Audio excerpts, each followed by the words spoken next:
Soy el abogado agrario Ramón Herrera Chela. Les comparto el WhatsApp 6691 1370 43. Repito, 6691 1370 43 en caso de que tengas alguna pregunta, alguna duda relacionada con el tema de hoy. También puedes ingresar a la página de Facebook en el grupo Derecho Agrario. Y en YouTube, Ramón Herrera Chela, ahí encontrarás este video. El tema ganador es: ¿me pueden quitar un solar o un lote irregular? La respuesta a esa pregunta depende de los siguientes factores. Por ejemplo, la forma en que se adquirió la posesión irregular. Es decir, pudo haber ocurrido de la siguiente manera: se le asignó o se le entregó en posesión, ya sea por parte del ejido, por parte del comisariado, por parte de la asamblea, mediante un contrato o derivado de una sucesión. Adquirió la posesión. Y cuando me refiero a derivado de una sucesión, no significa que venía incluida en la lista de sucesión el solar o el lote, sino que le pertenecía al ejidatario que nombró sucesores, y el sucesor entiende que ese solar y esa casa es parte de la sucesión que se localiza en el interior del ejido. Y en caso de la asamblea o del ejido o del acta, no es asamblea de formales especiales de las que se llevan a cabo con el procede o el FANAR. Son asambleas simples, donde a través de las cuales se les reconoce el derecho a la posesión.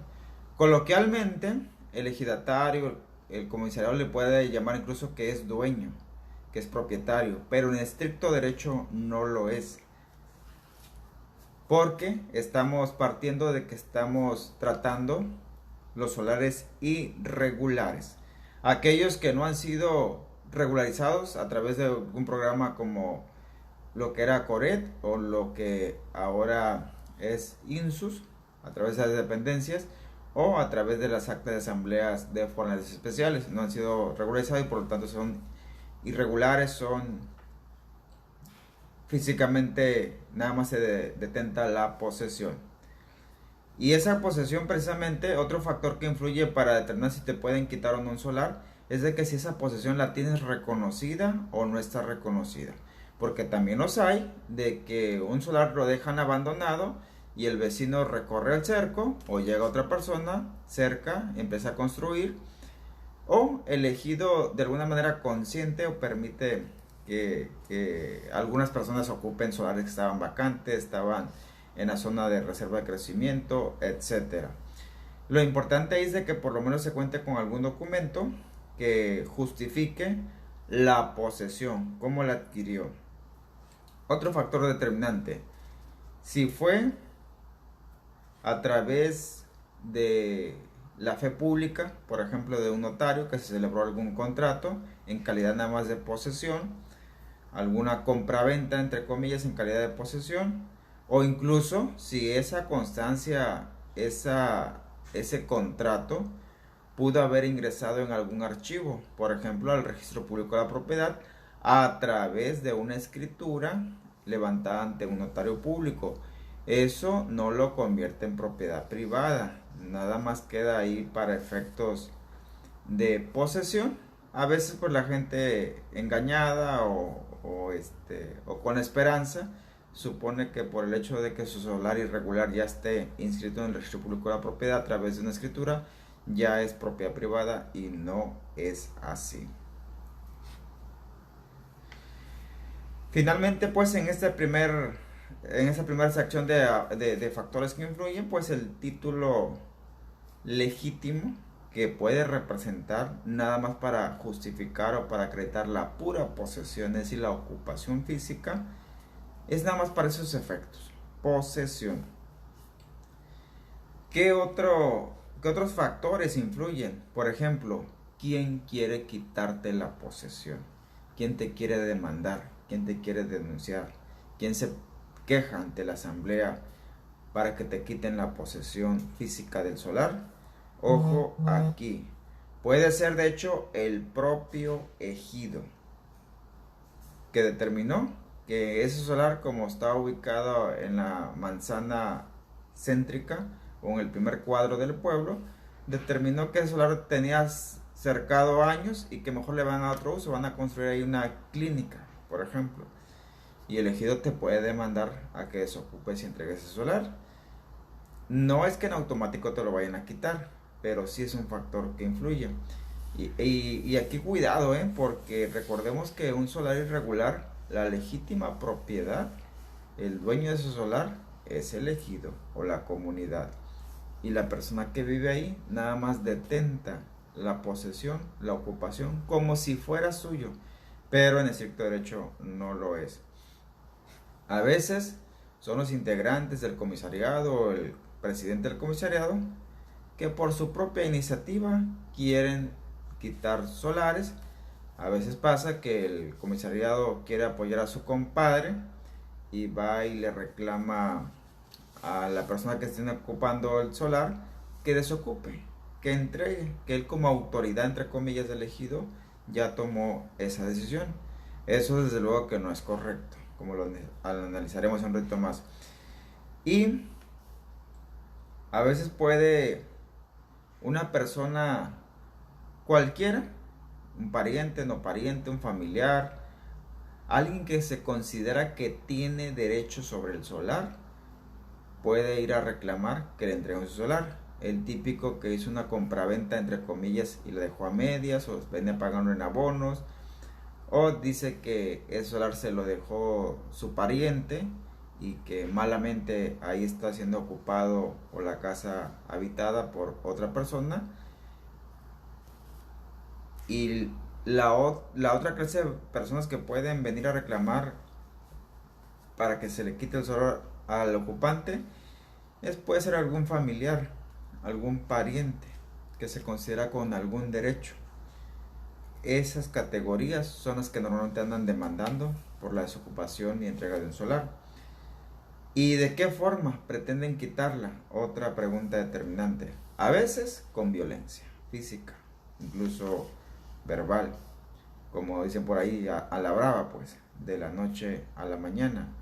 Otras veces se apoyan en el comisariado ejidal o en el consejo de vigilancia.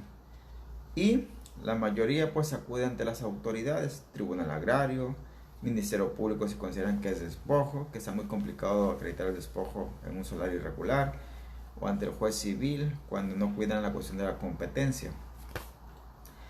De todas las autoridades que te mencioné, la única competente es el tribunal agrario. Y se demanda, y si vas a demandar o a presentar una demanda, más vale que sea en el tribunal agrario. O si vas a defender tu solar que te lo quieren quitar, más vale que sea en el tribunal agrario. Es la única autoridad competente, recalco ese punto. Otros factores que influyen cuando te quieren quitar el solar: los abogados, las abogadas, cuidado, deben de ser especialistas, deben de conocer por lo menos lo básico del derecho agrario. Esos temas de los solares irregulares es complejo, como te das cuenta, y a veces pierden los casos, a pesar de que el cliente llevaba la ventaja porque sí tenía la posesión y sí tenía manera de acreditar cómo la adquirió, pero pues presentan demandas improcedentes en las prestaciones o piden incompleta la justicia, piden incompleta las prestaciones, las pretensiones, o de plano plantean las pretensiones incorrectas. Por ejemplo, a veces andan reclamando que se les reconozca que son dueños, que son propietarios, y pues eso no es posible mientras no se lleva a cabo el programa de que regularice esa zona. Recordemos en ese punto que el abogado debe de enfocarse que es un pleito de posesión, no de propiedad, pues para recuperar precisamente la posesión física, la ocupación, o en su caso retenerla, el mejor derecho a seguir poseyendo, ya sea que esa posesión esté o no previamente reconocida a favor del ocupante o del posesionario. Debido a que los solares irregulares no existen ante la ley agraria, es una realidad. Si tú lees los 200 artículos de la ley agraria, en ninguno de ellos contempla los solares irregulares, los solares sin título de propiedad. Pero es una realidad que existen, y son muchos, por cierto. Así que las autoridades como el Tribunal Agrario se basan más en tesis aisladas, en algunas jurisprudencias y en principios y reglas del derecho. Por ejemplo, más de uno de estos principios o reglas va a salir a relucir en un pleito de un solar irregular. Por ejemplo, el que es primero en tiempo es primero en derecho respecto a la ocupación o posesión. Lo accesorio sigue la suerte de lo principal, es decir, si construiste en un solar ajeno y no acreditas que te pertenece en posesión, vas a perder la casa, es decir, lo construido. Otra regla, no se puede legalizar lo que es ilegal. Ilegal entre comillas. Es decir, si el solar es irregular, mediante un juicio por pleito de posesión, el Tribunal Agrario no te va a reconocer la propiedad mientras esa zona no esté regularizada, y aunque lo estuviera, necesitas acreditar que te pertenece a ti. No se puede vender lo que no te pertenece. Otra de las reglas. Es decir, a veces andan vendiendo los solares irregulares con constancia de posesión, pero pues nada más está cediendo la posesión irregular, no la propiedad. No puedes vender la propiedad en estricto derecho. Y una de las que está más clara, acta de asamblea ejidal mata constancia de posesión entre particulares. Es decir, un acta de asamblea donde se determinó que determinado solar le corresponde a a Juan, esa acta de asamblea tiene más peso legal que alguna constancia que pueda traer el hermano de Juan, que se llame Pedro, donde su papá le firma que le cede o le vendió el solar. ¿Por qué? Porque el acta de asamblea, recordemos que el ejido es el dueño y el ejido se conforma por los ejidatarios, y los ejidatarios se integran en asamblea, y es ahí donde se toman las decisiones más importantes. Así que a manera de conclusión, definitivamente sí son temas complejos. Tratamos aquí de simplificarlo respecto a los elementos, y cualquier asunto que lleves o en el que te involucres relacionado con poseer o desposeer un solar irregular, te vas a topar con uno de esos factores o una de esas reglas o principios del derecho. Van a salir a relucir, por eso te los enumero para que los tomes en cuenta, y debes de saber acomodarlos para que el resultado de tu juicio sea favorable. Hasta ahí, dejan sus preguntas, sus comentarios, y vámonos rápidamente al segundo video, porque hay muchos solares irregulares en México actualmente.